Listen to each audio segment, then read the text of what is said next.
আমরা দেখেছি যে শেখ হাসিনার মৃত্যুদণ্ড, আসাদুজ্জামান খান কামালের মৃত্যুদণ্ড, আরেকজনের আরেকটু কম সাজা 5 বছরের আইজিপির। আন্তর্জাতিক মানবাধিকার সংগঠনগুলো মানে বেশিরভাগ ক্ষেত্রেই মৃত্যুদণ্ডের বিপক্ষে, কিন্তু সেইটার জন্য তারা একটা বাংলাদেশ আইনে যেহেতু মৃত্যুদণ্ড আছে তারা সেটার বিপক্ষে কথা বলবে, এটা অনেকটা স্বাভাবিক। কিন্তু আপনি দেখেছেন যে আন্তর্জাতিক মানবাধিকার সংস্থাগুলোর কোনোটি বা অনেকেই, আমি যদি অনেকগুলাই যদি আমি বলি যে বিচার এবং রায়ের স্বচ্ছতা নিয়ে প্রশ্ন তুলেছেন। এখন আপনি কি এই বিচার প্রক্রিয়া এবং রায়ের স্বচ্ছতা বিষয়ে কোনো ঝামেলা দেখেন না? মানে আপনি মনে করেন যে এটা ঠিকই আছে, এটা ইন্টারন্যাশনাল স্ট্যান্ডার্ডে এটা পাস করে? হ্যাঁ, আমি আসলে লিগ্যাল এক্সপার্ট নই, এটা আসলে যে আইনগত ব্যাপারটা ওটা নিয়ে আমি হয়তো অত খুঁটিনাটি বলতে পারবো না। বাট আমার কাছে যেটা আমি অবজারভেশন গুলো বলতে পারবো যে যখন এই ট্রাইব্যুনালে এই বিচার কাজগুলো শুরু হয়, দেখুন এখানে দুটো বিষয়। প্রথম কথা হচ্ছে যে আপনি বলছেন বাংলাদেশে মৃত্যুদণ্ড আছে সর্বোচ্চ শাস্তি হিসাবে, এটা বাংলাদেশের ল। সুতরাং আদালত কোন ধরনের রায় দিবে সেটা আদালতের এখতিয়ার। আদালত যেটা মনে করেছে আদালত সেই রায়টুকু তারা দিয়েছেন, এটা হচ্ছে প্রথম বিষয়। দ্বিতীয় বিষয় হচ্ছে যে ইন্টারন্যাশনাল হিউম্যান রাইটস অর্গানাইজেশন যারা আছে তারা কিছু প্রশ্ন তুলেছে বলে আপনি বলছেন। ইন্টারন্যাশনাল হিউম্যান রাইটস অর্গানাইজেশন গুলো তারা সেই প্রশ্ন কে কিভাবে তুলেছে আমি কয়েকটা দেখেছি।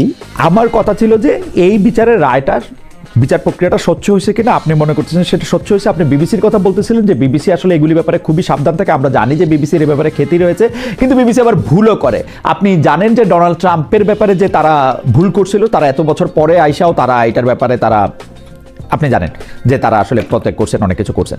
হাওয়েভার আমি প্রশ্নগুলি করে রাখলাম। আর আমি একটু জানতে চাইবো যে 32 নম্বর ধানমন্ডি 32 নম্বর যেটা বঙ্গবন্ধুর বাড়ি ছিল, সেটি ভাঙচুর এর আগে যখন হয়েছে সরকার সেটি ঠেকানোর কোনো রকম চেষ্টা দেয়নি। অনেক সরকারের শীর্ষ কর্মকর্তা একে জনরোষ বলেছিলেন।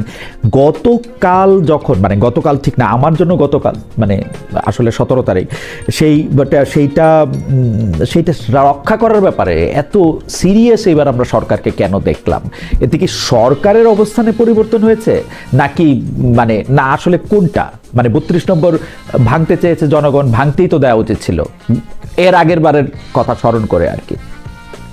যখন একটা দেশে একটা বড় আকারের একটা গণ অভ্যুত্থান সংঘটিত হয় এবং সেখানে কিন্তু অনেকগুলো অ্যাক্টর থাকে, কারণ এই অ্যাক্টরগুলোর আপনি যদি বিচার বিশ্লেষণ করেন এদের অনেকেরই গণ অভ্যুত্থানে কোনো না কোনোভাবে ভূমিকা আছে এবং তারা রেখেছে। এবং আমরা তো এটা জানি যে বাংলাদেশে শান্তিপূর্ণ উপায়ে ক্ষমতার হস্তান্তর হয়নি, এটা তো আমরা মানতে হবে। একটা 15 বছর জগদ্দল পাথরের মতো চেপে বসা, যেটাকে ফ্যাসিস্ট সরকার বলে অনেকেও বর্ণনা করছেন, আমিও তাদের সঙ্গে একমত, কারণ তাদের আচার আচরণ, তাদের কথাবার্তা অনেকটা সেটাই নির্দেশ করত। তো সেই সরকারটা কিভাবে সরেছে? 1500-1600 মানুষের রক্তের ভিতর দিয়ে তাদেরকে সরাতে হয়েছে। এই বড় আকারের গণ অভ্যুত্থান যখন হয় তখন সোসাইটিতে একটা অস্থিরতা থাকে, একটা প্রতিশোধ, একটা ভেঞ্জেন্সের একটা ব্যাপার কিন্তু তৈরি হয়ে যায়। এই সরকার যেহেতু 1 বছর অলরেডি অতিক্রান্ত করেছে, সো প্রশাসনে বলুন বা পুলিশে বলুন, যে জায়গাগুলো রাষ্ট্রের কাঠামোকে সাপোর্ট করে সেই জায়গাটা একটা মোটামুটি একটা স্থিতিশীলতা এসেছে বলে আমার মনে হচ্ছে। সো প্রথম যেটা পারেনি ওইটা যে একেবারে অনীহার কারণে পারেনি, ব্যাপারটা কিন্তু আমি ওইভাবেও দেখছি না। আর এখানে যে অবস্থার পরিবর্তন হয়েছে ব্যাপারটা আমি সেভাবেও দেখছি না। আমি শুধু আপনাকে কয়েকটা জিনিস মনে করা দিতে চাই জনাব আকবর হোসেন। আপনি বলছেন যে যত মানুষ তখন জড়ো হয়েছিল তত মানুষ যদি এবারও জড়ো হইতো তাহলে সরকার এটার মধ্যে কোনো কিছু করতো না, যদি আপনি অ্যাপেল টু অ্যাপেল বলেন। আমি সেটা বলি না, আমি সেটা না, মানে ঘরের মধ্যে 15-20 হাজার মানুষ জড়ো হয়েছিল দেখে সরকার ওই বাড়িটা ভাঙার ব্যাপারে বা রক্ষার ব্যাপারে কোনো উদ্যোগ তো নেই নাই। আমি আপনাকে মনে করাই দিই, আপনি আইন শৃঙ্খলা বাহিনীর আসার কথা বলছেন। আইন শৃঙ্খলা বাহিনী আসছে হচ্ছে অনেক পরে, এবং তারা একবারের জন্য কাউকে সেখান থেকে বিরত হইতে বলে না একটা নর্মাল সময়ের মধ্যে। সরকারের পক্ষ থেকে আপনি জানেন সরকারের শীর্ষে যারা বসেছিল তারা বলছে যে কেন এটা এরকম হইতে হয়েছে, কেন এটা এরকম ভাঙতে হয়েছে।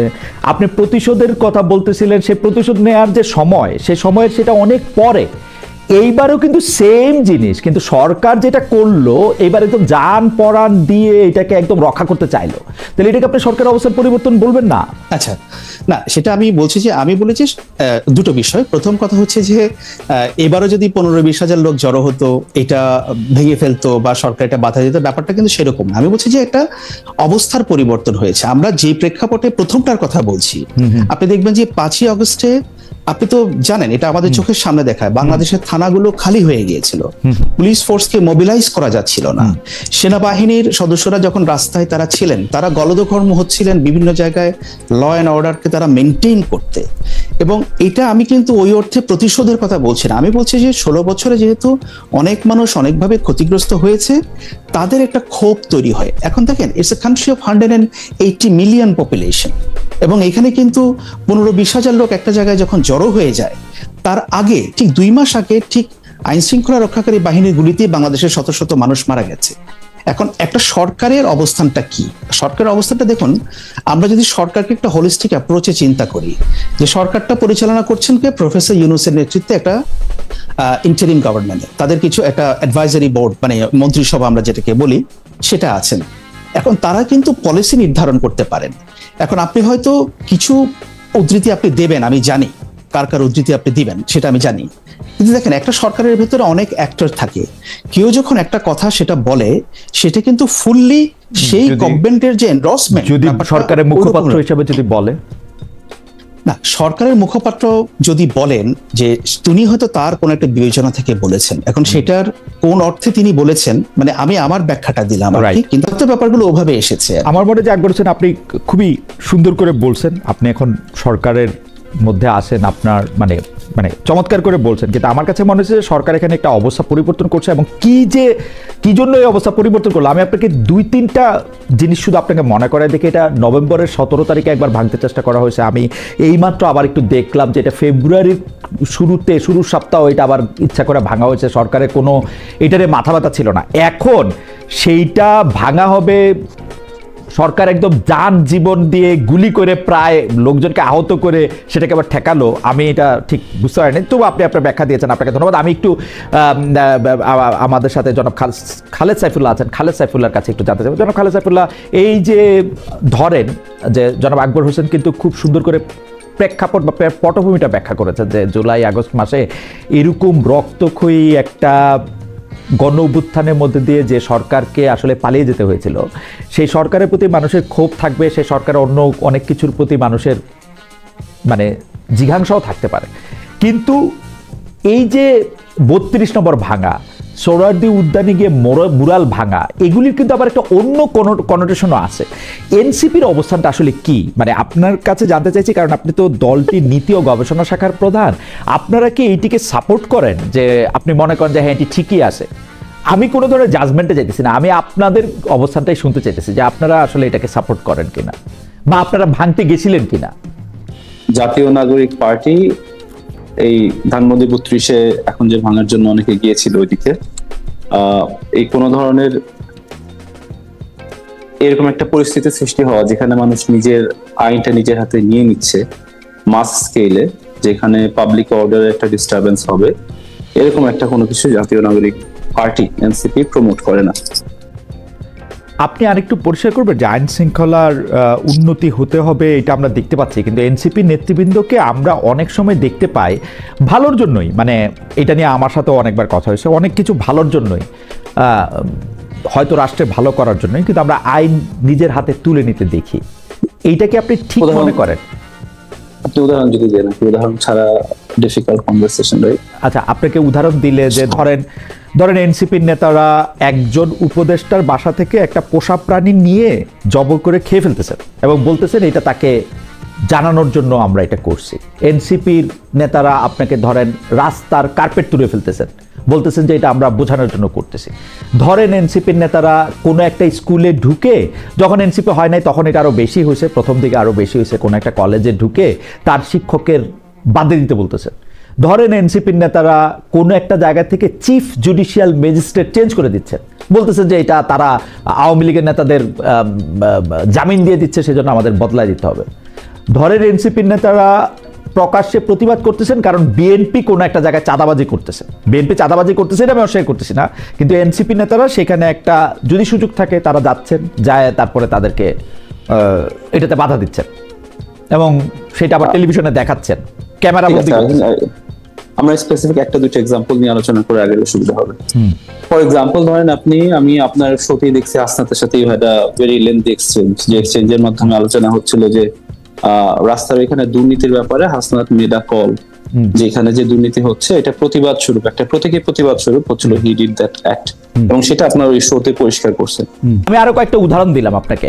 আমি দেখতে পাচ্ছি যে যে কোনো জায়গায় যে কোনো সময়ে, যেমন ধরেন বাংলাদেশের কারা বিচার করবে কারা বিচার করবে না, সেইটা একটা মবের মাধ্যমে ঠিক করা হচ্ছে। সেটাকে আবার মবও বলা যেতেছে না, সেটাকে বলা হইতেছে যে না এটা তো এখন এরকম। আমরা দেখব যে একটা বাহিনী সম্পর্কে একটা বলা হচ্ছে, আমরা দেখব যে উপদেষ্টার বাসা থেকে একটা পোষা প্রাণী নিয়ে খাইয়ে ফেলা হচ্ছে। আর বলা হচ্ছে যে পোষা প্রাণী নিয়ে আপনার এখানেই নাসির আপনাকে চ্যালেঞ্জ করছিল। চ্যালেঞ্জ করে নাই, ও আমাকে বলছে আপনি তো বেক্সিমকো থেকে টাকা নিছেন, তাহলে আমি পোষা প্রাণী খাইলে অসুবিধা কি? না না, আপনার সাথে ওই আলোচনায় বলছিল যে আপনি কোন সোর্স থেকে পাইছেন, যে সোর্স থেকে পাইছেন সোর্সটা ভেরিফিকেশনের জন্য। আপনি যেটা ব্রডার পয়েন্ট,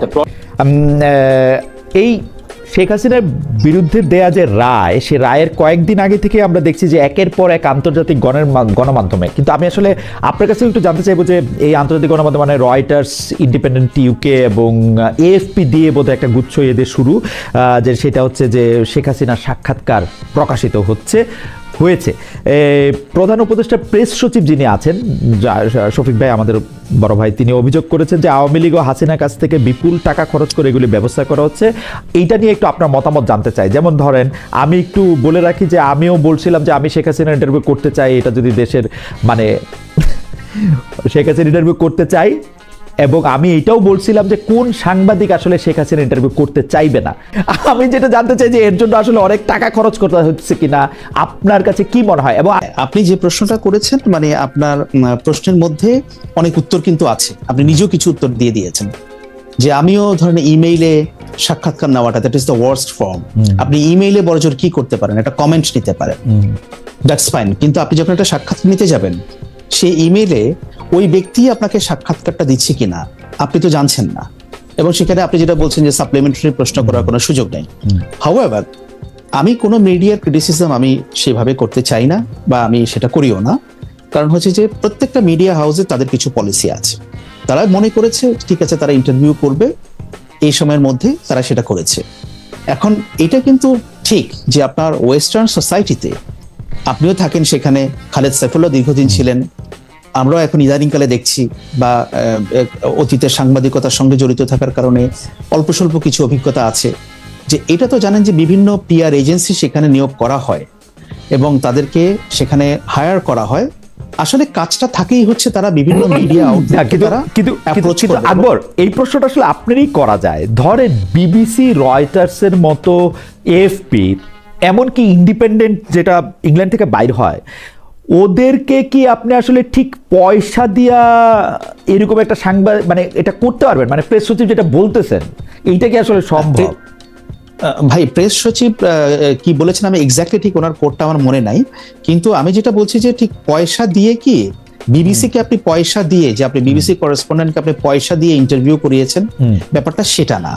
যারা নিজেদের প্রচার প্রচারণা চায় অনেক ক্ষেত্রে, বিশেষ করে যারা পলিটিক্যালি ব্যাকট্র্যাক থাকে বিভিন্ন সময়ে, এটা শুধু বাংলাদেশে না, পৃথিবীর অন্যান্য দেশে পিআর এজেন্সিগুলো কাজ করে তাদের সঙ্গে মিডিয়া হাউসগুলো একটু যোগাযোগ করিয়ে দিতে।